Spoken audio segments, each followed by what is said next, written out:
nggak akan masuk. Ya, nggak akan masuk.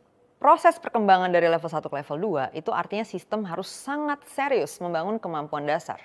Seperti membaca, menulis, berhitung, atau literasi dan numerasi. Untuk bisa melakukannya dengan baik, akan ada 2 titik tumpu.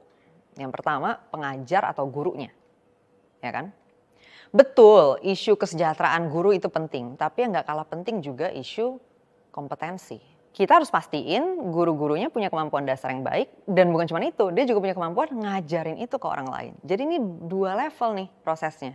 Nah, di bagian ini menurut gue kita akan sangat terbantu kalau bisa lebih banyak melibatkan sumber daya online learning juga gitu. Jadi akan ada kolaborasi antara guru di lapangan dengan bahan belajar dari online platforms. Di Indonesia sendiri ada banyak edtech yang bagus, gue pasti mention ya, Zenius tempat gue ngajar, but also Ruang Guru punya Iman, Belva, ada Sekolahmu, Smartik, Pahamify, dan masih banyak lagi itu beberapa yang gue bisa sebut on top of my head, silahkan cari tahu yang lainnya. Tapi gue yakin dengan skala pengajaran online mereka bisa punya nih pengajar-pengajar yang top, yang kompeten, yang driven, yang bisa juga dirawat dengan insentif yang sepadan.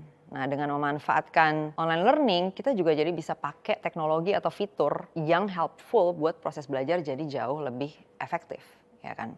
Apalagi ya sekarang dengan adanya AI, of course. Di situ negara tinggal kerja ngebangun jembatannya sebenarnya, yaitu internet dan perangkat digitalnya. Tapi dengan BUMN sebesar dan seberpengalaman Telkom, harusnya sih kita bisa lah melakukan ini.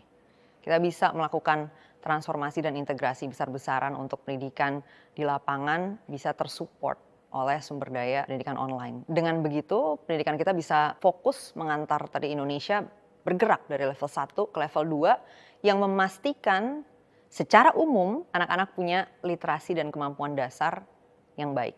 Ini yang akan jadi fondasi kita bergerak ke